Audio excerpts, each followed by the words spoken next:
Welcome back to KNET, everybody. Hope you all had a fantastic weekend. I'm Brent O'Leary. And I'm John Harris. For today's show, we have some informative announcements, and Dalton is back with the weather. Your KNET news starts now. Welcome back, and this is KNET.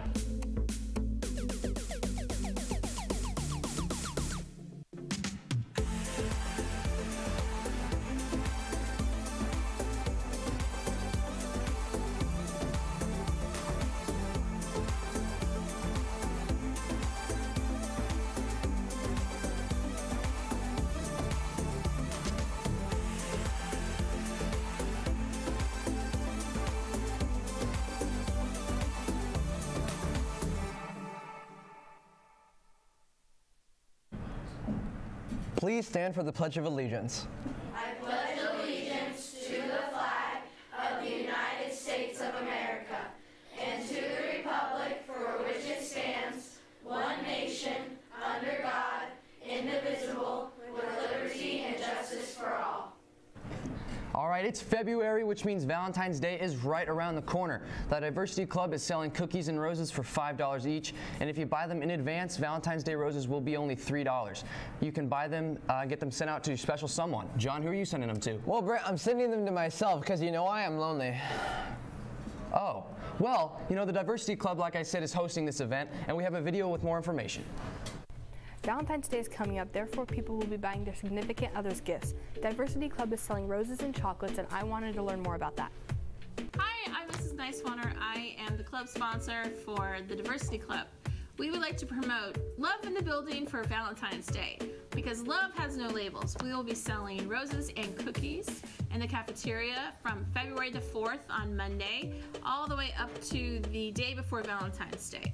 The cost right now, we are thinking between $3 and $5, so I hope you come by and help our group to promote love at Liberty North. Today starts court warming week. The spirit day for today was Emo Socks, Emo Fun Day, Monday. Tomorrow is Eagle Overboard Tuesday, which is Pirate Day, blackout attire. Wednesday is Set Sail Wednesday, boating / preppy attire. Thursday's theme is Team Captain Thursday, which is Athletic Jersey Day. Then it's Sea of Navy Friday, where you wear your court warming shirt or Navy attire. And if you have not already picked up a court warming shirt, they are being sold during lunch. And you receive free admission to the court warming games on Friday by wearing it. Sophomores and juniors, if you're interested in manufacturing and working with high-tech equipment, an open house will take place on February 26th at 6 p.m. in the LMC. If you cannot attend their meetings, there will be meetings in March and April if you want more information about and a tour of the facility. And for those of you interested in healthcare, North will be taking 25 students to Northland Healthcare Career Expo this Friday, February 8th.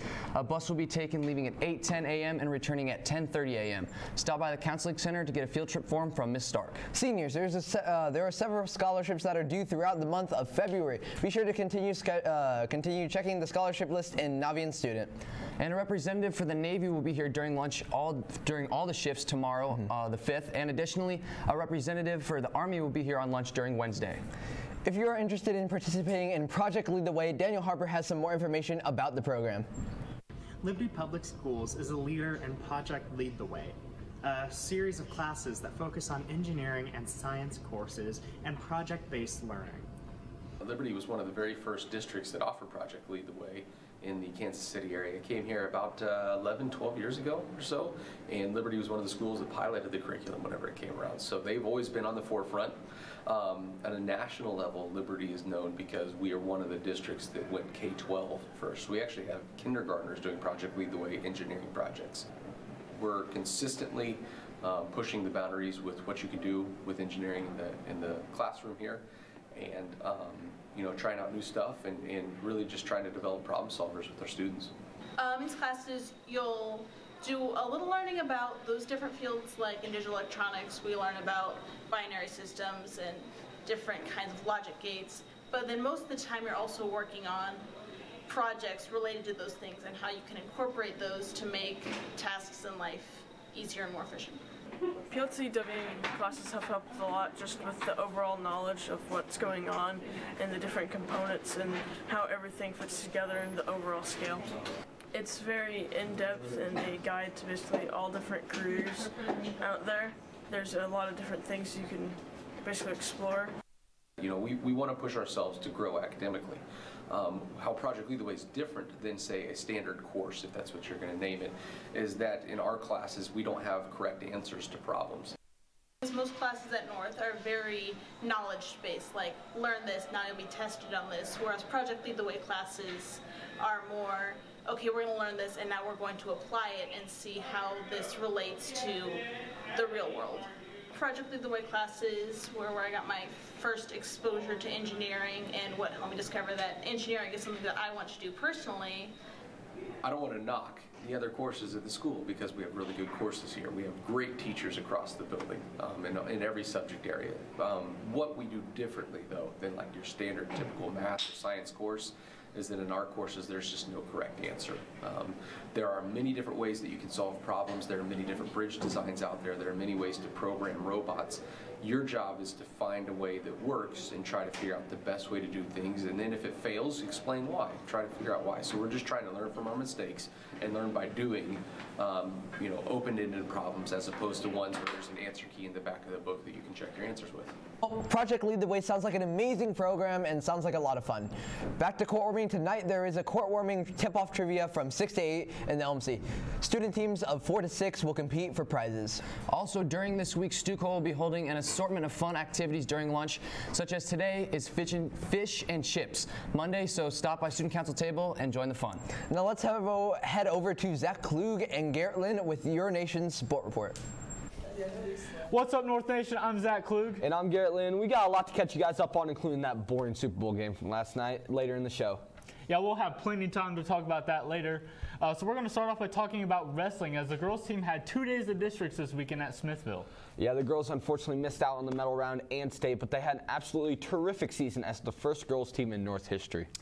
Yeah, great job, ladies, and congratulations on a great season. And now onto the men's side, as they sadly lost 2 meets last week, losing to Liberty and Staley. But on Saturday, they had districts. And while they were at districts, four Eagle wrestlers had great achievements as Levi Anderson, Brandon Herrera, Isaiah Stenner, and Colin Thee all reached 100 wins. Congrats to all those boys. Diving into swim, our girls won their first ever conference championship. They beat the 17-time reigning champion Park Hill South Panthers on their way to victory. Kate Heiser took first in the 200 free and second in the 100 free. Ainsley Dillon took first in the 50 free and 100 free. And Juliet Blanchard won the 100 butterfly. And the 200 free relay team of Mattis, Pope, Heiser, and Dillon won gold, along with the 400 free relay team of Mattis, Blankert, Heiser, and Dillon also won. We actually have an interview with Julia, so let's go check that out.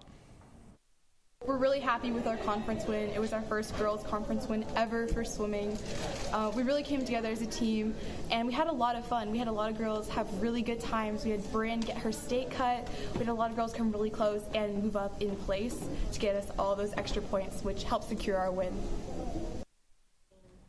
Yeah, and thank you, Julia, for always tuning in to KNET, and sorry we could not get your last name correctly. Yeah, sorry about that, but congratulations, girls, on an outstanding performance and good luck at districts. Now on to basketball. Our boys team traveled to Lee Summit on Friday. The Eagles went into half with the lead playing well, but Lee Summit was too much in the second half as they came back and won the game 61-52. They look to bounce back tomorrow as they travel to Staley. Another huge headline we had this weekend is that the Golden Girls went to nationals and were very successful as both their routines made it to the finals. The girls danced again yesterday, placed 8th in hip-hop and 14th in jazz. And for individuals, Elena Lee got 6th in the nation. Great job, girls. Yeah, that's really awesome, you know, to know that we have that national talent here at North. That's pretty amazing to think about. But now let's start talking about the Super Bowl. Actually, hold on, Zach. We're going to go to Cole's Corner for that one. What's up, North Nation? I'm Cola Masters, and I'm back with our last NFL update of the year. Last night, the Patriots faced off against the Rams in Super Bowl 53 in Atlanta. After the Chiefs and the Saints lost in their respective conferences, it seems that America didn't really care who ended up winning. In a poll done by APP.com, Americans said that 52% of the population didn't even care who wins, and by the looks of it, that's the way the game played out. By the end of the first half, the two most exciting plays were Gladys Knight singing the national anthem and the Rams punter Johnny Hecker breaking the Super Bowl's record for longest punt at 65 yards. And by the start of the fourth quarter, the game was at a standstill. A minute one at that, being a 3-3 tie. But of course, in classic Tom Brady fashion, the Patriots put together 2 scoring drives in the fourth and ending up taking the game by a whopping margin of 13-3.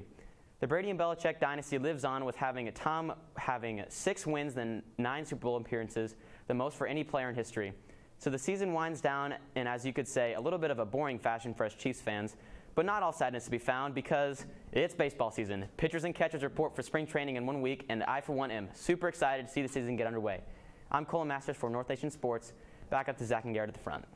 Thanks, Cole. Yeah, hopefully our Chiefs can be there next year, and I'm pretty sure they'd score more and give up more than 3 points. Yeah, I'm pretty confident about that. But before we go to spring training, you also got to think NASCAR starts next week. Yeah, I'm pretty sure you're the biggest fan of NASCAR here. I think so, too. Well, that wraps up our show today. I'm Zach Klug. And I'm Garrett Land. This has been your North Nation Sports Report. Alrighty, thanks, Klug. We hope you all have a great rest of your Monday. I've been Brent O'Leary. And I'm John Harris. We'll catch you on the north side.